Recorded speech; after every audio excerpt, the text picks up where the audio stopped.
Vamos ver agora qual é a metodologia de desenvolvimento de software utilizada para o T2TI Syscom, tá? Essa sigla MDS é utilizada para definir a metodologia de desenvolvimento. T2TI Syscom, objetivo desse documento, formalizar a metodologia de desenvolvimento, MDS, do T2TI Syscom, apresentando os artefatos que serão criados durante o desenvolvimento do sistema, as fases do processo e os envolvidos. Vamos a alguns conceitos importantes. Nós teremos aqui alguma leitura, essa parte teórica é muito importante para que você não se perca depois nas explicações, mais à frente, tá? Inclusive quando nós estivermos construindo o ERP, depois que nós construirmos o Syscom. Bom, para que um software venha à existência, é necessário que ele passe por diversos estágios. Esse processo já foi tema para diversos livros, disciplinas em faculdades e continua gerando muita polêmica entre os desenvolvedores de software. Muitos defendem a ideia de que é necessário ter um processo bem completo, o que se resume em fazer diversas reuniões com todos os interessados, levantar os possíveis requisitos do sistema e documentar tudo, desde as atas das reuniões até o código-fonte. Existem algumas metodologias que têm o objetivo de fazer exatamente o que está exposto no parágrafo anterior. Essas são chamadas de metodologias tradicionais. Como, por exemplo, podemos citar Cascata, desenvolvido pela Marinha Americana na década de 60 para desenvolvimento de softwares militares complexos. Então, primeiro vinha aqui a concepção, depois os requisitos, depois a modelagem, depois a codificação, depois os testes, daí voltava para a concepção e começava tudo de novo, tá? Perfeito. Essa metodologia é focada em documentos. Existem vários entregáveis, muitos dos quais são apenas documentos. Então a galera se reunia um mês depois só para analisar os documentos do mês anterior. E aí se definia mais uma série de documentos para daqui a um mês analisar os documentos dos 2 meses anteriores. E assim ia, tá? Isso pode irritar o cliente, que não vê logo o produto na sua frente e pensa que o desenvolvedor só está enrolando por fazer tantos documentos. Ok, daí nós temos aqui uma outra metodologia que é a metodologia de protótipos. Nessa metodologia é feito um protótipo do sistema para que o cliente possa ter algo para ver. O protótipo pode ser páginas HTML, formulários sem acesso a banco de dados, imagens e por aí vai. O objetivo é dar uma noção para o cliente de como o sistema vai funcionar, qual é a cara do sistema, tá? Então nós temos aqui uma concepção inicial, nós temos protótipo de modelagem e implementação, refina o protótipo até a aceitação e aí nós temos um protótipo final completo, Então o cliente ele vê todas as telas ali funcionando direitinho, Então ele já acha que já está até pronto o software, tá? O pecado dessa metodologia pode ser a total falta de documentação.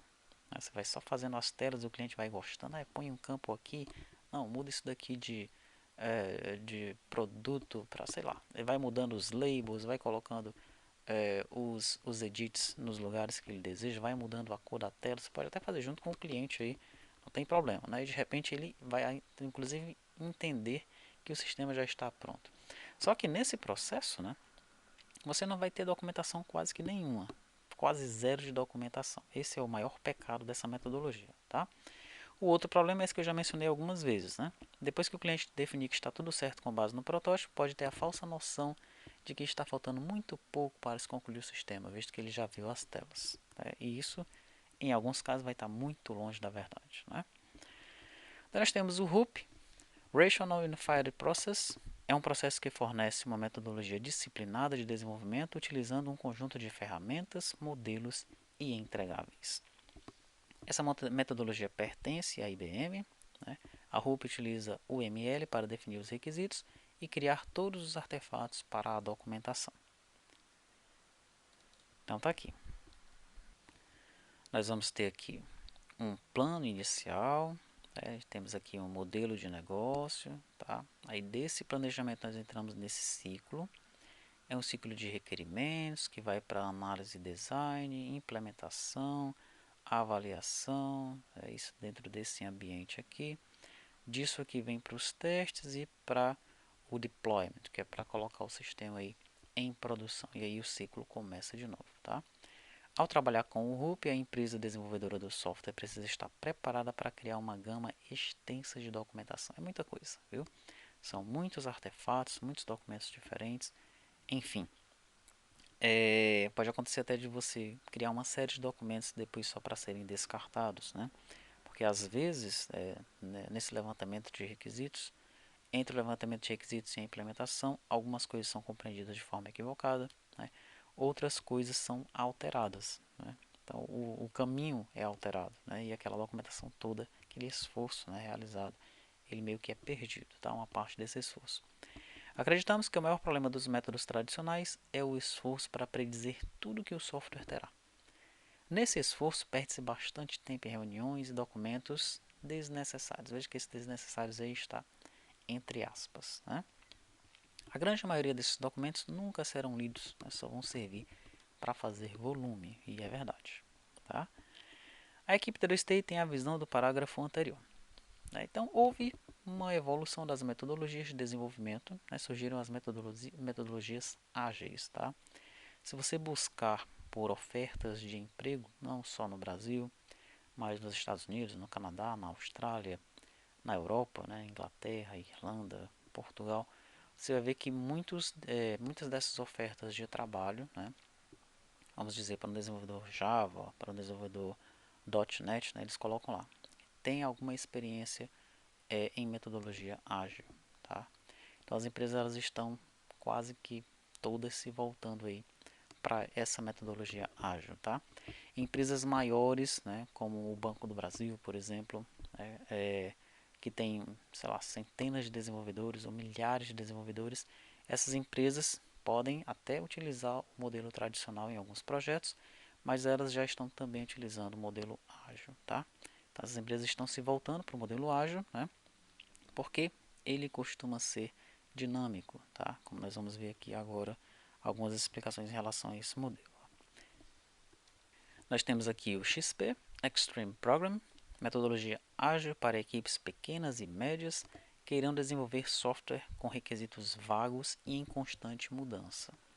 Para isso, adota a estratégia de constante acompanhamento e realização de vários pequenos ajustes durante o desenvolvimento de software. Tá?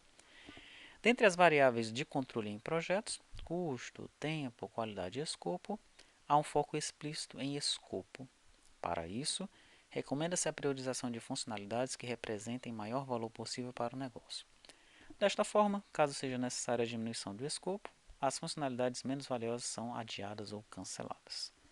Daí nós temos o Scrum, metodologia ágil para gestão e planejamento de projetos de software, muito solicitada no mercado mundial, tá? Os projetos são divididos em ciclos, na maioria das vezes mensais, e ciclos são chamados de sprints. O sprint representa uma caixa do tempo, uma time box, dentro do qual um conjunto de atividades deve ser executado. O trabalho com o Scrum é dividido em iterações, que são chamadas de sprints. As funcionalidades a serem implementadas em um projeto são mantidas em uma lista que é conhecida como Product Backlog. No início de cada sprint, existe uma reunião de planejamento, chamada de Sprint Planning Meeting, onde o gestor do produto, o Product Owner, prioriza os itens do Product Backlog. E a equipe seleciona as atividades que ela usará ou que ela será capaz de implementar durante o sprint que se inicia. As tarefas alocadas em um sprint são transferidas do Product Backlog para o Sprint Backlog. Todos os dias, a equipe faz uma breve reunião, chamada Daily Scrum. O objetivo é disseminar conhecimento sobre o que foi feito no dia anterior, identificar impedimentos e priorizar o trabalho do dia que se inicia. No final de um sprint, a equipe apresenta as funcionalidades implementadas em uma reunião conhecida como Sprint Review Meeting. Finalmente, faz-se uma retrospectiva, o Sprint Retrospective, e a equipe parte para o planejamento do próximo sprint, e o ciclo se reinicia. Então aqui nós temos o Product Backlog, é o documento que é feito junto com o gestor, com o Product Owner. Aqui estão as histórias, né, da aplicação. Tá? Ela é como se a aplicação fosse construída através de histórias. Histórias que são contadas do Product Owner para a equipe que vai desenvolver a aplicação. Tá? Esse Product Backlog é dividido numa série de sprints, Sprints Backlogs. Tá? Veja que o Product Backlog aqui nessa imagem ele é grandão, né? E o sprint aí é menorzinho, tá? Ok, a equipe então todos os dias faz uma reunião de 24 horas e esse sprint aqui ele vai se tornar um entregável da aplicação. Tá? Esse sprint ele pode durar entre 2 ou 4 semanas, dependendo de como a equipe ela vai organizar isso daí. Tá? Então é uma coisa bem mais dinâmica, né? Você tem documentação, tá? É uma documentação pequena, você reparte essa documentação para que você possa desenvolver algo mais rapidamente, de forma mais dinâmica, e você tem um acompanhamento desse desenvolvimento diariamente. Todo dia tem uma reunião para saber o que aconteceu no dia anterior, o que vai acontecer hoje, o que aconteceu ontem, o que vai acontecer hoje. Né? Então esse acompanhamento é feito para que realmente exista um entregável no final do sprint. Então essa é uma metodologia que não é preditiva. Né? O gestor do produto aqui, os analistas, eles não vão tentar predizer tudo que será desenvolvido na aplicação. Tá? Provavelmente também não vão levantar todos os custos de desenvolvimento da aplicação neste momento, ok? Como é feito numa análise preditiva utilizando o RUP, por exemplo, ok? Aqui é uma metodologia mais reativa, né? Você levanta os requisitos e vai reagindo de acordo com o que vai acontecendo. E aí o produto vai ficando pronto, tá? Muito bem. Como é que funciona então o T2TI Syscom? Então, para construir o T2TI Syscom, nós vamos utilizar uma adaptação do Scrum e do XP. Isso já vem sendo feito pelo T2TI nos treinamentos anteriores, nos T2TI ERP. Então, aqui vai ser o mesmo esquema. Né? Nós não vamos entrar aí numa metodologia tradicional, pelo fato de ter muita documentação, muita teoria, tá? E pelo fato de o mercado já estar saindo da metodologia tradicional e se voltando para metodologias ágeis, né? O mercado está fazendo isso atualmente. Nós já mostramos como fazer isso desde 2010, né? Como sair da metodologia tradicional para ir para uma metodologia ágil, tá? Então a gente já vem fazendo isso há bastante tempo e o mercado está todo se voltando para isso mesmo, né? Também utilizaremos alguns artefatos que são de uso da metodologia tradicional, tá? É importante que você conheça alguns dos artefatos que são usados lá na metodologia tradicional e que você saiba como fazer alguma coisa com o ML, tá? Para cada módulo nós teremos os seguintes artefatos. Vamos ter um documento de visão. Esse documento, o objetivo dele é vislumbrar tudo que o módulo deverá fazer. Então, tem uma descrição detalhada dele aqui na Wikipedia. Você pode procurar por documento de visão Wiki. Você vai chegar nesse link da Wikipedia, ele vai te explicar de que se trata esse documento. Vamos ter um Product Backlog. Ele traz uma lista de requisitos, histórias e coisas que o cliente deseja. No nosso caso, o Product Backlog sairá do documento de visão. Temos aqui um exemplo de um Product Backlog retirado do livro Scrum e XP direto das trincheiras. Aqui, ó. Tá, então nós temos aqui um ID, temos o nome da história, né, no caso aqui depósito, temos a importância dessa história, a estimativa dela, como demonstrar, no caso do depósito, logar-se, abrir a página de depósito, depositar 10, ir para a página meu saldo, verificar se este aumentou em 10. Notas. Precisa de um diagrama ML de sequência. Não é necessário se preocupar com criptografia por enquanto. Né? Então, as histórias vão sendo contadas dessa maneira aí. Tá? Sprint Backlog. É uma lista dos requisitos retirados do Product Backlog, que serão entregues na próxima versão do produto. Tá? Então, aqui nós temos todo o Product Backlog, ó, mas não vai dar tempo de implementar tudo isso aqui em 4 semanas. Nós pegamos então apenas essa parte do Product Backlog e passamos para o Sprint Backlog 1. Ok? No nosso caso, né, cada módulo do T2TI Syscom será um Sprint Backlog, tá? Para facilitar o entendimento do treinamento. Então, nós vamos ter lá, por exemplo, o módulo Compras, tem um Sprint Backlog para o módulo Compras. Contas a pagar, um Sprint Backlog. Contas a receber, um Sprint Backlog, tá? Isso aí facilita o entendimento do treinamento. Outro artefato que nós vamos utilizar é o DER, Diagrama de Entidade e Relacionamento, ou Diagrama de Entidade e Relacionamento, né? DER integrado com todas as tabelas do Syscom. Você deve ter visto no treinamento Database Starter que existem várias ferramentas para desenvolver esse DER. Tá? Você tem ali o Power Design, tem o Waring, tem o DB Designer, né? Tem ferramentas específicas para banco de dados, tá? Então vai ter uma ferramenta específica para o MySQL, né? É o Workbench lá utilizado, tá? Tem ferramentas que estão dentro da IDE, né?